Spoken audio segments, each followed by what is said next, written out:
नमस्कार, मनी 9 के weekend special show company नामा में आपका बहुत बहुत स्वागत है। मैं हूं संदीप ग्रोवर। कंपनी नामा एक ऐसा शो है जिसमें हम आपको बीते कारोबारी हफ्ते यानी कि बीते सोमवार से शुक्रवार की कॉर्पोरेट जगत से जुड़ी बड़ी सुर्खियों के बारे में बताते हैं। साथ ही एक ऐसा सेगमेंट भी है हमारा ऑन द रडार, जिसके जरिए हम आपको ऐसी खबरों पर भी फोकस करते हैं जिनमें कोई ना कोई विवाद जुड़ा हुआ है। तो चलिए फिर जल्दी से शुरू करते हैं इस हफ्ते की खबरों का सफर और पहले बात कर लेते हैं कॉर्पोरेट से जुड़ी सुर्खियों की, फिर आपको बताएंगे स्टार्टअप से जुड़ी हलचल भी। पहला नाम है सीजी पावर का। सीजी पावर की ग्लोबल डेटा सेंटर सेगमेंट में इस हफ्ते एंट्री हो गई है। इस कंपनी को दरअसल एक 900 करोड़ रुपए का अब तक का सबसे बड़ा ऑर्डर मिला है। यूएस की कंपनी से इनको ये डेटा सेंटर से जुड़ा हुआ ऑर्डर मिला है। पावर ट्रांसफॉर्मर्स की सप्लाई के लिए टॉल ग्रास इंटीग्रेटेड नाम की एक यूएस की कंपनी है जिससे इनको ऑर्डर हाथ लगा है और इस ऑर्डर के जरिए कंपनी की ग्लोबल डेटा सेंटर सेगमेंट में एंट्री हो गई है। एक तो सबसे बड़ा ऑर्डर मिल गया, दूसरा एक प्रेस्टिजियस सेगमेंट में एंट्री होगी और इसका इंपैक्ट आप देखिए 19 जनवरी को कमजोर बाजार में भी सीजी पावर के शेयर में 5% से ज्यादा की मजबूती के साथ 590 रुपए के स्तर पर कारोबार की क्लोजिंग हुई। हालांकि दिन के दौरान यह शेयर 607 रुपए तक भी उछल गया था। अगला नाम है नेटवेब टेक्नोलॉजीज का। तीसरी तिमाही में नेटवेब टेक्नोलॉजीज के रिकॉर्ड तिमाही नतीजे रहे हैं। तीसरी तिमाही में इस कंपनी ने रिकॉर्ड रेवेन्यू और मुनाफा दर्ज किया है। Q3 में आप देखें तो इनका मुनाफा 90% बढ़कर 73.3 करोड़ पर रहा क्वार्टर ऑन क्वार्टर बेसिस पर, और रेवेन्यू में तो 165% का जंप था, यानी कि 2 गुना से ज्यादा की बढ़त आई और ये 805 करोड़ रुपए के आसपास रहा। वहीं तीसरी तिमाही में 450 करोड़ रुपए का एक स्ट्रेटेजिक ऑर्डर इस कंपनी ने पूरा किया है, जिस वजह से नंबर्स में इतनी शानदार ग्रोथ देखने को मिली है। और BNK सिक्योरिटीज के हेड ऑफ रिसर्च रचित खंडेलवाल जी का मानना है कि शेयर को आप 3970 के दूसरे टारगेट के लिए होल्ड कर सकते हैं अगर आप पहले से इसमें अपनी पोजीशन बनाकर रखे हुए हैं। तो 19 जनवरी को रिकॉर्ड नतीजों के बाद नेटवेब टेक्नोलॉजीज का शेयर 3753 रुपए तक उछला, लेकिन कारोबार का अंत करीब 0.25% की बढ़त के साथ 3403 रुपए 10 पैसे के स्तर पर देखने को मिला। मुनाफा बढ़ने, एनपीए घटने के बावजूद इस हफ्ते आरबीएल बैंक का शेयर टूटता हुआ नजर आया। तीसरी तिमाही में वैसे अगर आप देखेंगे तो इस बैंक का मुनाफा 6.5 गुना बढ़ा है, 214 करोड़ रुपए पर रहा, लेकिन बाजार अनुमान से कम रहा क्योंकि बाजार 265 करोड़ रुपए के आसपास का अनुमान करके चल रहा था। एनआईआई यानी कि शुद्ध ब्याज आय की बात करें तो 1585 करोड़ रुपए से करीब 4.5% बढ़कर 1657 करोड़ रुपए के आसपास रही, लेकिन जो कमेंट्री थी उसने बाजार को निराश कर दिया। बैंक की मैनेजमेंट ने कहा कि 2 तिमाही तक क्रेडिट कार्ड से जुड़े हुए स्लिपेजेस आगे भी जारी रहने की आशंका है। ऐसी चेतावनी, ऐसी वार्निंग उन्होंने जारी करी जिसके ऊपर स्टॉक ने नेगेटिवली रिएक्ट किया, बावजूद इसके कि 6.5 गुना मुनाफा बढ़ गया। 19 जनवरी को आरबीएल बैंक के शेयर में करीब 0.7% की गिरावट के साथ 302 रुपए 85 पैसे के स्तर पर डे लो के करीब जाकर कारोबार की क्लोजिंग देखने को मिली। नतीजों के बाद दिग्गज आईटी कंपनी विप्रो का शेयर इस हफ्ते 10% तक टूटता हुआ नजर आया। तीसरी तिमाही में इस कंपनी की जो रेवेन्यू ग्रोथ है वो बाजार अनुमान से कम रही है। रेवेन्यू आप देखेंगे तो 3.25% बढ़कर 23,378 करोड़ रुपए पर रहे, जबकि बाजार मान के चल रहा था कि यह 23,550 करोड़ रुपए के आसपास रह सकते हैं। तो एक तो इनका रेवेन्यू बाजार अनुमान के मुताबिक नहीं रहा, और दूसरी बात अगली तिमाही यानी Q4 के रेवेन्यू ग्रोथ की जो गाइडेंस दी गई है उससे भी बाजार को निराशा हाथ लगी है। कंपनी ने कहा कि Q4 में यानी कि अगली तिमाही में रेवेन्यू ग्रोथ 0 से 2% रहने की अनुमान उन्होंने जताया है, और रेवेन्यू ग्रोथ गाइडेंस में अधिग्रहण का असर भी शामिल है। ये नंबर देखकर बाजार काफ़ी ज़्यादा मायूस हो गया, और दूसरी मायूसी हुई इनकी डील बुकिंग से। डील बुकिंग से आप देखें तो इस तिमाही में 3.34 अरब डॉलर पर आई, जो कि 6 तिमाही में सबसे कम है। ये 2 नंबर्स के चलते 19 जनवरी को विप्रो का शेयर 10% तक पिटा और 8% से ज़्यादा की गिरावट लेकर 245 रुपये 95 पैसे के स्तर पर क्लोजिंग हुई, और उस दिन ये शेयर निफ्टी का टॉप लूजर भी था।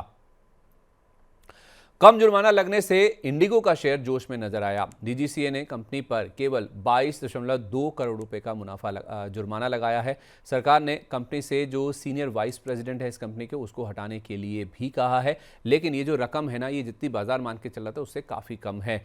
दिसंबर में भारी मात्रा में इनकी जो फ्लाइट कैंसिलेशन हुई थी उसकी वजह से सरकार की ओर से या फिर डीजीसीए की ओर से ये फैसला लिया गया, लेकिन जैसे मैंने कहा ये नंबर कम है जुर्माने का, जिस वजह से ब्रोकिंग हाउस जेफरीज ने बाय रेटिंग बरकरार रखी। उस शेयर का टारगेट प्राइस बढ़ाकर 6,140 रुपये कर दिया।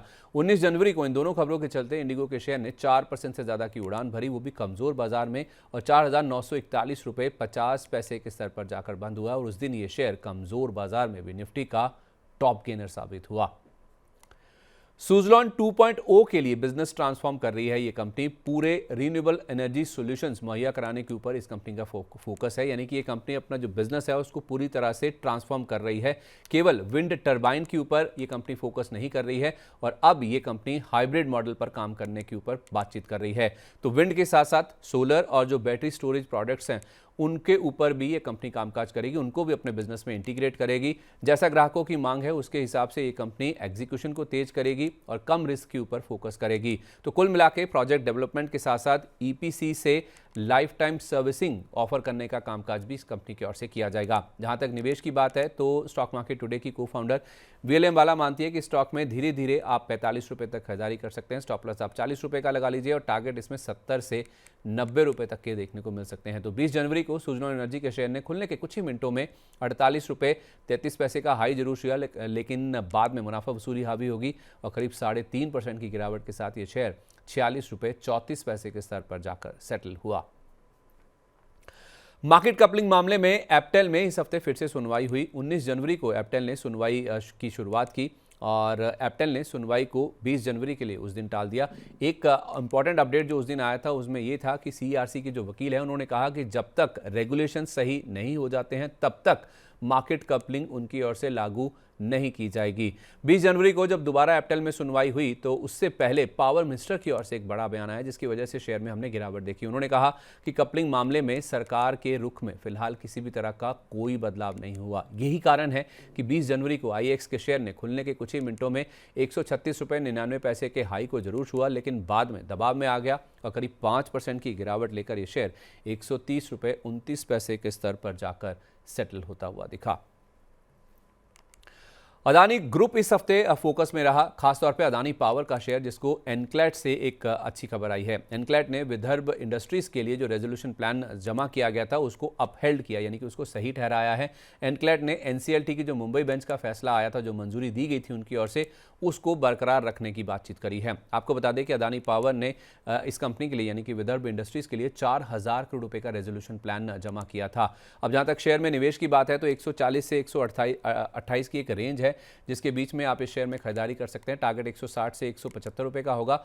स्टॉप लॉस आपको 120 रुपए का लगाना होगा, ऐसा वीएल अम्बाला की ओर से अपडेट निकल के सामने आया। 21 जनवरी को अदानी ग्रीन को लेकर खबर आई कि इसके शेयरों में एक बड़ी ब्लॉक डील हुई है, जिसके मुताबिक गोल्डमैन सैक्स बैंक यूरोप ने 883 रुपए 30 पैसे पर 10 लाख शेयर बेचे हैं और बीएनपी पारिबा फाइनेंशियल मार्केट्स ने भी इतने ही भाव पर 10 लाख शेयरों की बिकवाली की है। उसके सामने सोसाइटी जनरल ने 879 रुपए 50 पैसे पर 5.5 लाख शेयरों के आसपास की बिकवाली करी है और साथ ही साथ बीएनपी पारिबा फाइनेंशियल मार्केट्स ने 879 रुपए 50 पैसे के दाम पर 5.5 लाख शेयरों की और बिकवाली भी की है। तो 22 जनवरी को अदानी ग्रीन के शेयर में बाजार के साथ साथ रिकवरी आई और शेयर करीब 3% की मजबूती के साथ 904 रुपए 30 पैसे के स्तर पर जाकर बंद होता हुआ दिखा। ये जो बिकवाली हुई है बड़े निवेशकों की ओर से, उसकी समझ आई 23 जनवरी को जब ये खबर आई कि यूएस का जो मार्केट रेगुलेटर है एसईसी, उसने गौतम अदानी साहब और उनके भतीजे सागर अदानी को कानूनी समन देने के लिए दूसरे तरीके की मांग की है। यूएस के जो डिस्ट्रिक्ट जज हैं निकोलस साहब, उनको एसईसी ने ये मांग की है। ऐसा एक ब्लूमबर्ग की रिपोर्ट के हवाले से खबर निकल के सामने आई। ये मामला वो है जिसमें प्रोजेक्ट हासिल करने के लिए सरकारी अधिकारियों को रिश्वतखोरी की गई थी। उसी मामले के तहत आप देखेंगे तो ये ब्लूमबर्ग के हवाले से नया अपडेट सामने आता हुआ दिखा है। इसके हिसाब से गौतम अदानी और सागर अदानी को समन देने के लिए भारत सरकार से कई बार मदद मांगी गई, ऐसा एसईसी की ओर से बताया गया। लेकिन अब माना जा रहा है कि सरकार की बजाय सीधे यानी कि गौतम अदानी और सागर अदानी को समन भेजने की तैयारी में एसईसी है और यही कारण है कि 23 जनवरी को अदानी ग्रुप के शेयरों में भारी गिरावट देखने को मिली और सबसे ज़्यादा गिरावट अदानी ग्रीन, जो कि एपी सेंटर है, केंद्र बिंदु है, उसी के शेयर में हमने देखा डबल डिजिट लॉसेस उस दिन देखने को मिले। पाइन लैब्स की सब्सिडरी को आरबीआई से मंजूरी मिली है। सब्सिडरी है सेतु नाम की, जिसको आज्ञा टेक्नोलॉजीज के अधिग्रहण के प्रस्ताव को मंजूरी मिल गई है। अकाउंट एग्रीगेटर कंपनी है ये आज्ञा टेक्नोलॉजी, जिसकी बातचीत चल रही है। ये कंपनी आपको बता दें ऑलरेडी इस कंपनी की यानी कि सेतु की एक एसोसिएट कंपनी, एक सहयोगी कंपनी के रूप में कामकाज करती है और अब आरबीआई की मंजूरी आने से आज्ञा टेक का 100% हिस्सा सेतु की ओर से खरीदा जाएगा, यानी कि सहयोगी कंपनी अब एक सब्सिडरी कंपनी के रूप में कामकाज करने लगेगी। आगे टेक का अधिग्रहण जल्द पूरा होने की उम्मीद है, लेकिन इसकी जो पेरेंट कंपनी है पाइन लैब्स का शेयर उस दिन नेगेटिवली रिएक्ट करता हुआ दिखा। 20 जनवरी को इस पे रिएक्शन आया था। उस दिन पाइन लैब्स के शेयर में 5.5% से ज्यादा की गिरावट के साथ 227 रुपये 50 पैसे के स्तर पर कारोबार की क्लोजिंग हुई। बजाज इलेक्ट्रिकल्स सोलर के बाद अब वायर सेगमेंट में एंटर करने की बात कर रहा है। कंपनी ने वायर सेगमेंट में कदम रख भी लिया है। बिजनेस डाइवर्सिफिकेशन के लक्ष्य के तहत यह कदम उठाया गया है। इस कंपनी का पहले से एक लाइटिंग सॉल्यूशन नाम का सेगमेंट है और उसी के तहत ये जो नया बिजनेस है यानी कि वायर सेगमेंट, वो भी इसी सेगमेंट के तहत ही कंपनी की ओर से ऑपरेट किया जाएगा। कंपनी ने कहा है कि जल्द प्रोडक्ट लॉन्च भी इस कंपनी की ओर से किया जाएगा और निवेश की जो जरूरत है उसके लिए मार्केट का आंकलन कंपनी करेगी और आंकलन के बाद फैसला लिया जाएगा कि इस सेगमेंट में कंपनी की ओर से कितना निवेश किया जाएगा। गौरतलब है कि इस सेक्टर में पहले से ही कंपटीशन बढ़ रहा है, क्योंकि पिछले साल आपको याद होगा अल्ट्राटेक ने और अदानी ग्रुप ने भी केबल्स एंड वायर सेगमेंट में एंट्री की घोषणा की है। पिछले साल फरवरी में अल्ट्राटेक ने और मार्च 2025 में अदानी ग्रुप ने वायर्स एंड केबल सेक्टर में एंट्री की घोषणा की थी। प्रदीप हल्दर जो कि पीएचडी कैपिटल के फाउंडर एंड सीईओ हैं, उनका मानना है कि इस शेयर से यानी कि बजाज इलेक्ट्रिकल से फिलहाल आपको दूर ही रहना चाहिए। 19 जनवरी को बजाज इलेक्ट्रिकल्स के शेयर में बड़ा उछाल देखने को मिला, लेकिन 20 जनवरी को शेयर करीब 3% की गिरावट के साथ 410 रुपये 10 पैसे के स्तर पर जाकर सेटल होता हुआ दिखा। ब्लॉक डील के बाद एबी फैशन के शेयर में इस हफ्ते बड़ी गिरावट देखने को मिली। शेयर 11 मई 2021 यानी 4 साल के निचले स्तर पर पहुंच गया। हुआ यूं कि 20 जनवरी को करीब 3.5% हिस्से की ब्लॉक डील हुई है। 68 रुपये 5 पैसे से 68 रुपये 41 पैसे की रेंज है, जिसके बीच में ये 290 करोड़ रुपए के आसपास का सौदा हुआ है। और उससे पहले ऐसी खबरें थी बाजार में कि एक बड़े निवेशक की ओर से 3% के आसपास की हिस्सा बिक्री हो सकती है। प्रदीप हल्दर पीएचडी कैपिटल के मानते हैं कि इस शेयर से आपको दूरी बना के रखना चाहिए। इस ब्लॉक डील की डिटेल्स हमने 20 तारीख की शाम को देखी। उससे पहले 20 जनवरी को एबी फैशन के शेयर में 5.5% से ज्यादा की गिरावट के साथ 67 रुपये 85 पैसे के स्तर पर कारोबार की क्लोजिंग देखने को मिली। इसकी डिटेल्स आई शाम को, जैसे मैंने कहा जिस दिन ब्लॉक डील थी उसमें ब्लॉक डील्स की जो डिटेल आई उसके मुताबिक Fidelity blue chip growth fund ने करीब 2.25 करोड़ शेयरों की बिकवाली की है और ये हुई है 66 रुपये 20 पैसे के भाव पर ब्लॉक डील के जरिए। सितंबर 2025 तक फिडेलिटी ब्लू चिप के पास इस कंपनी का करीब 2% के आसपास का हिस्सा था और ये शेयर खरीदे गए हैं सोसाइटी जनरल की ओर से। उन्होंने करीब 75 लाख शेयरों की खरीदारी की है 65 रुपये 78 पैसे के भाव पर और सोसाइटी जनरल ने ये खरीदारी की है। इसका इम्पैक्ट हमने 21 जनवरी को देखा। उस दिन एबी फैशन के शेयर में फिर से 4.5% से ज़्यादा की गिरावट देखने को मिली और ये शेयर 64 रुपये 72 पैसे के स्तर पर जाकर बंद हुआ। यूपीएल की सब्सिडरी कंपनी का आईपीओ आने वाला है। ऐसा हम इसलिए कह रहे हैं क्योंकि इसकी जो सब्सिडरी कंपनी है एडवांटा एंटरप्राइजेस उसने आईपीओ के लिए सेबी के पास यानी कि मार्केट रेगुलेटर के पास अर्जी दाखिल कर दी है। इस आईपीओ में ओएफएस यानी कि ऑफर फॉर सेल के जरिए 3 करोड़ 61 लाख शेयरों की बिकवाली होगी, यानी कि पूरी तरह से ओएफएस होगा, कोई नए शेयर नहीं होंगे। और ये कंपनी खुद यानी कि यूपीएल इस ओएफएस में 2 करोड़ 80 लाख शेयरों की बिकवाली की योजना बना रही है। फिलहाल आप देखेंगे तो एडवांटा एंटरप्राइजेस में इस कंपनी की यानी कि यूपीएल की 64% से कुछ ज़्यादा हिस्सेदारी है और नई खरीदारी के लिए आपको 620 से 650 के लेवल तक वेट करना चाहिए, ऐसा पीएचडी कैपिटल के founder and CEO Pradeep Haldar का मानना है। 20 जनवरी को जब यह खबर आई तो यूपीएल के शेयर ने खुलने के कुछ ही मिनटों में 796 रुपये 75 पैसे का हाई जरूर लगाया, लेकिन बाद में मुनाफा वसूली हावी हो गई और करीब 8% की गिरावट के साथ ये शेयर 723 रुपये 45 पैसे के स्तर पर जाकर बंद हुआ।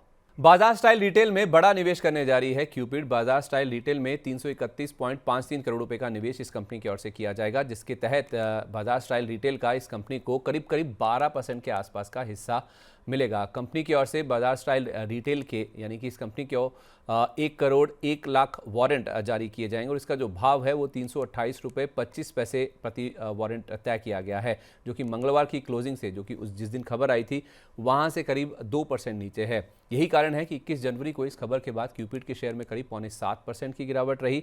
वहीं ये शेयर 376 रुपये 60 पैसे पर बंद हुआ और उसके साथ साथ बाजार स्टाइल रिटेल के शेयर में 8% से ज़्यादा की कमजोरी के साथ 311 रुपये 35 पैसे पर कारोबार की समाप्ति देखने को मिली। एचडीएफसी बैंक के लिए आरबीआई से एक अच्छी खबर आई है। खबर यह है कि आरबीआई से बैंक को एक अहम मंजूरी मिली है। कायजाद भरूचा इनको होल टाइम डायरेक्टर पद पर नियुक्ति के लिए मंजूरी मिल गई है। 19 अप्रैल 2026 से इनकी जो नियुक्ति है वो लागू भी हो जाएगी और ये अप्रूवल तब आया है जब हम देख रहे हैं कि बिजनेस और प्रोडक्ट ऑफरिंग्स में चुनिंदा बदलाव इस बैंक की ओर से किए जा रहे हैं। 21 जनवरी को एचडीएफसी बैंक ने खुलने के कुछ ही मिनटों में इंट्राडे हाई छुआ, लेकिन बाद में क्लोजिंग करीब 1.25% नीचे 920 रुपये 35 पैसे के स्तर पर देखने को मिली। एक्सपर्ट्स का मानना है कि 920 से 916 रुपये बहुत अच्छा लेवल है अगर आप लॉन्ग टर्म के लिए स्टॉक को कंसिडर कर रहे हैं तो। Q3 के शानदार नतीजों के साथ एयरटेल की ओर से एक अहम ऐलान भी आता हुआ दिखा। अहम ऐलान ये था कि इनके जो ग्रुप सीईओ हैं दीपिंदर गोयल जी, उन्होंने अपने पद से इस्तीफा दे दिया है। 1 फरवरी से उनका जो इस्तीफा है वो लागू भी हो जाएगा और बोर्ड ने दीपिंदर गोयल को अब वाइस चेयरमैन और डायरेक्टर पद के लिए नियुक्त कर दिया है। अब उनका जो पदभार है वो ब्लिंकिट के सीईओ अलबिंदर ढिंडसा की ओर से संभाला जाएगा। और उसके साथ साथ खबर ये भी आई है कि दीपिंदर गोयल जी की ओर से जो इनको ईसॉप्स मिले हुए हैं 1000 करोड़ रुपए के, वो भी सरेंडर कर दिए जाएंगे। तो अब एक्सपर्ट्स का मानना है कि 268 रुपये का स्टॉप लॉस लगाकर आप इस शेयर को 300 के टारगेट के लिए होल्ड कर सकते हैं छोटी अवधि के लिए। ऐसा एसआर वेल्थ के लोकेश सेठिया जी की ओर से कमेंट निकल के सामने आया, क्योंकि कंपनी के नंबर्स बहुत अच्छे आए थे। Q3 में मुनाफा आप देखें तो 65 करोड़ से 57% बढ़कर तिमाही दर तिमाही 102 करोड़ रुपए पर पहुंचता हुआ दिखा। 22 जनवरी को एयरटेल के शेयर में खुलते ही 7.5% से ज़्यादा की मजबूती आई और शेयर 305 रुपये तक उछल भी गया था। हालांकि कारोबार की समाप्ति करीब 0.25% नीचे 275 रुपये 90 पैसे के स्तर पर देखने को मिली। दिसंबर 2022 के बाद कल्याण ज्वेलर्स के शेयर में सबसे बड़ी गिरावट देखने को मिली। 21 जनवरी को शेयर में 14% तक की गिरावट आई, जो कि 3 साल में सबसे बड़ी गिरावट है।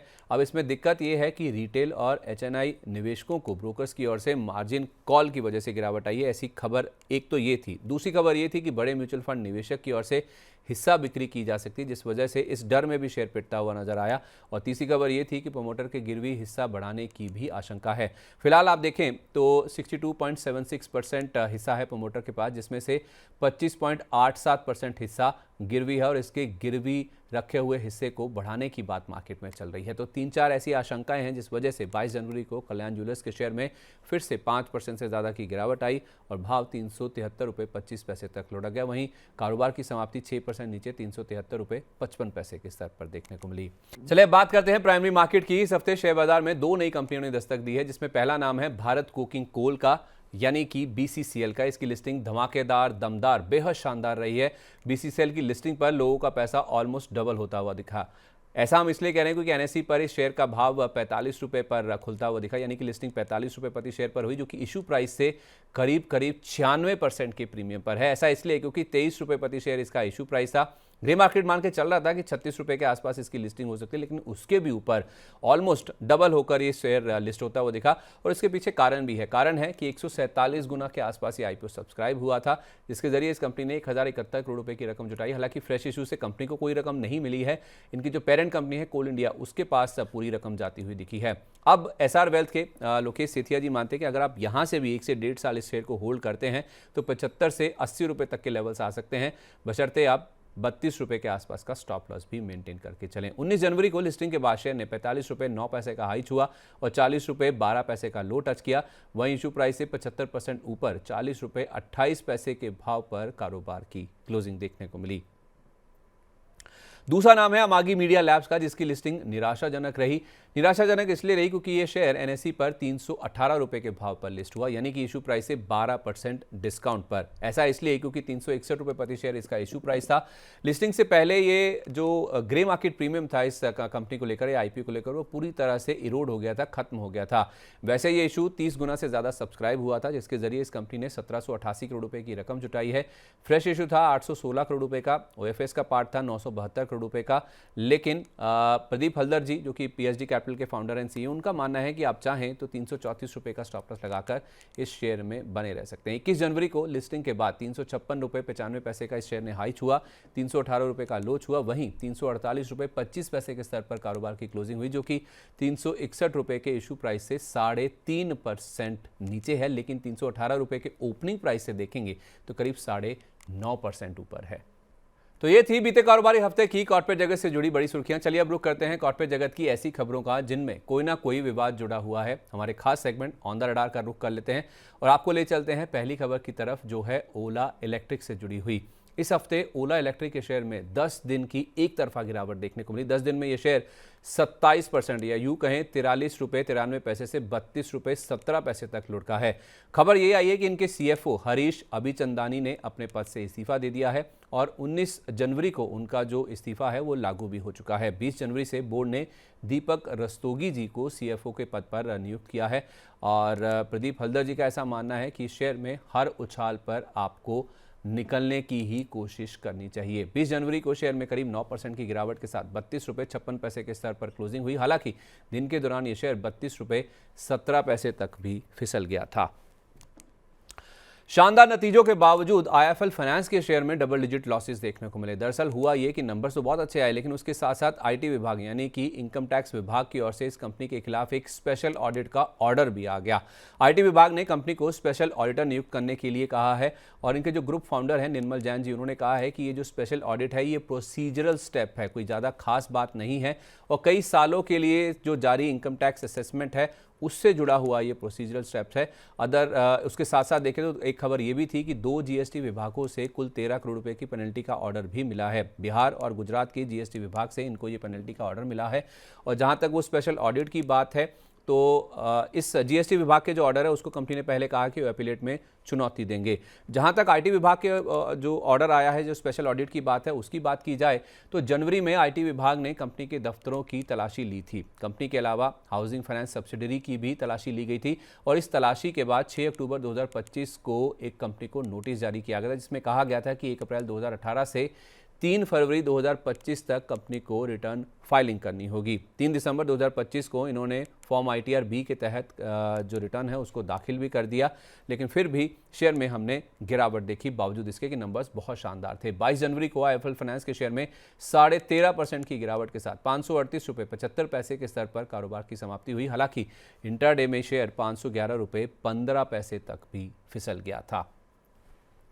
तो कॉर्पोरेट जगत से जुड़ी इस हफ्ते की तमाम बड़ी खबरें हमने आपके सामने रख दी हैं। अब बढ़ते हैं स्टार्टअप्स की खबरों की तरफ और आपको ले चलते हैं इस सेगमेंट की पहली खबर की ओर, जो कि फोन पे से जुड़ी हुई है। भारत के सबसे बड़े फिनटेक IPO में से एक होगा फोन पे का IPO के लिए इस कंपनी को सेबी से यानी कि मार्केट रेगुलेटर से मंजूरी भी मिल गई है। माना जा रहा है कि इस IPO का जो अनुमानित साइज है वो 12,000 करोड़ रुपए होगा और ये पूरी तरह से OFS यानी कि ऑफर फॉर सेल होगा, जिसमें इनके जो मौजूदा निवेशक हैं और जो प्रमोटर कंपनी है उनकी ओर से अपने शेयर बेचे जाएंगे, जिसमें माइक्रोसॉफ्ट और वॉलमार्ट शामिल हैं जो OFS के जरिए अपनी हिस्सेदारी बेचेंगे। इस IPO की या इस कंपनी की जो अनुमानित वैल्यू है IPO के हिसाब से वो करीब $15 बिलियन के आसपास आंकी जा रही है। इंडियन करेंसी में देखें तो 1,35,000 करोड़ रुपए के आसपास की वैल्यूएशन पर ये कंपनी का IPO आ सकता है। अगर ऐसा हुआ तो ये भारत के सबसे बड़े फिनटेक IPOs में से एक हो सकता है। आपको बता दें ये कंपनी करीब 45% के आसपास का मार्केट शेयर होल्ड करती है और इंडिया के सबसे बड़े UPI प्लेटफॉर्म्स में से एक है। FY25 में ये कंपनी कैश फ्लो पॉजिटिव हुई थी। हालांकि कंपनी की ओर से IPO की डेट की अभी तक कोई घोषणा नहीं देखने को मिली है। तो इसी के साथ आज के एपिसोड में बस इतना ही। खबरों के सिलसिले को हम यहीं पर विराम देते हैं, पर अगले शनिवार को आपसे फिर मुलाकात होगी इसी समय नई खबरों के साथ। तब तक आप जुड़े रहिए मनी9 के साथ। और विदा लेने से पहले एक ज़रूरी बात, अगर आपको हमारा इस हफ्ते का शो अच्छा लगा है तो नीचे कमेंट बॉक्स में अपनी राय हमारे साथ जरूर शेयर करें और अपने दोस्तों के साथ, रिश्तेदारों के साथ, सहयोगियों के साथ इस वीडियो का लिंक जरूर शेयर करें। एक और ज़रूरी बात, मनी9 आपके लिए लेकर आया है मनी9 प्राइम मेंबरशिप, जिसमें हमारे एक्सक्लूसिव कंटेंट को देखने के लिए, अपनी स्टॉक्स और म्यूचुअल फंड पोर्टफोलियो से जुड़ी हुई उलझनों का जवाब पाने के लिए आप सब्सक्राइब कीजिए हमारे प्राइम प्लान्स को। ज्वाइन करने के लिए मनी9 के यूट्यूब वीडियो पर जाकर आप ज्वाइन बटन प्रेस कीजिए, प्लान चुनिए, पेमेंट कीजिए और बस बन जाइए हमारे प्राइम मेंबर। और आप पहले से मेंबर हैं तो आपको रिज्यूम का बटन दिखेगा, सेट ऑफ इंस्ट्रक्शंस फॉलो कीजिए, पेमेंट कीजिए, आप फिर से अपनी जो मेंबरशिप है उसे रिज्यूम कर सकते हैं। तो आज के लिए बस इतना ही। नमस्कार, happy weekend, happy Republic day.